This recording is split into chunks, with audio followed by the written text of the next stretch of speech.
La verdad del socialismo del siglo XXI.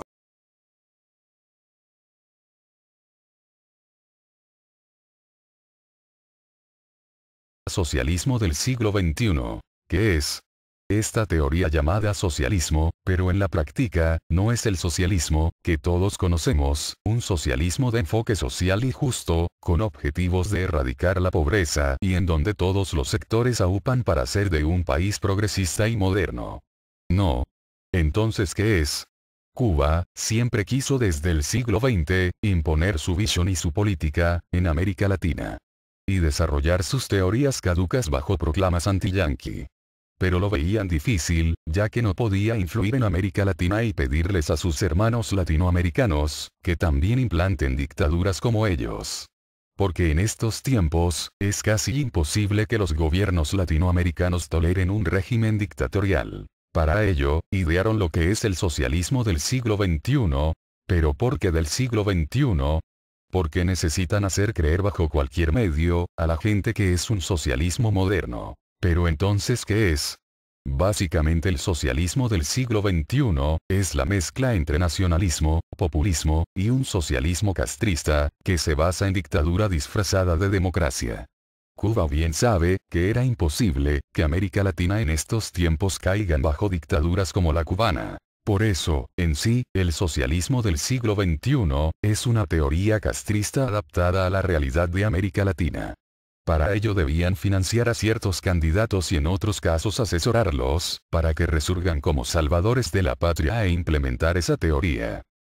Pero ¿cómo se comporta el socialismo del siglo XXI? Como idea central, es hacer creer a la gente, que, 1. Ellos son los únicos salvadores de la patria. Para ello utilizan y despilfarran grandes ingentes de dinero, y bombardean de publicidad y de propaganda, a la población y les refuerzan la idea de hacer una revolución pacífica, para ello buscan cualquier héroe o prócer del pasado, y se identifican con ellos. 2. Siempre este tipo de gobierno, toman el rol de ser las víctimas.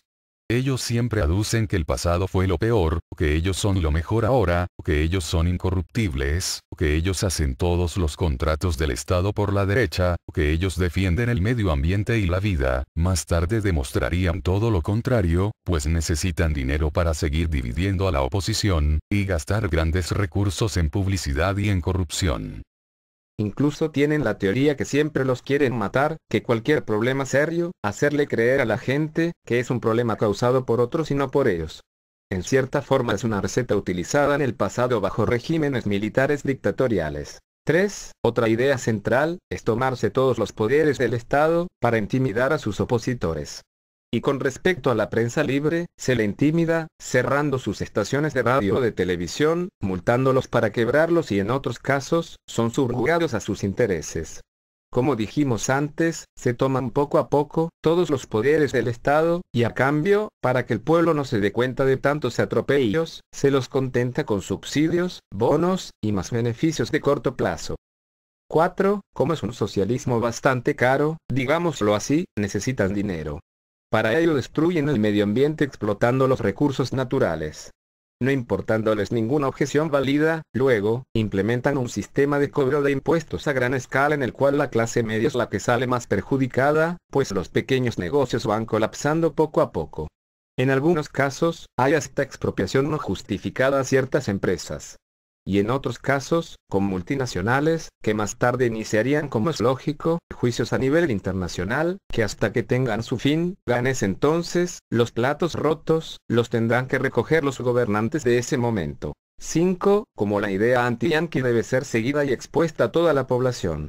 Estos gobiernos solicitan préstamos a China, incluso en intereses más altos, comparados con otros organismos internacionales e incluso estadounidenses.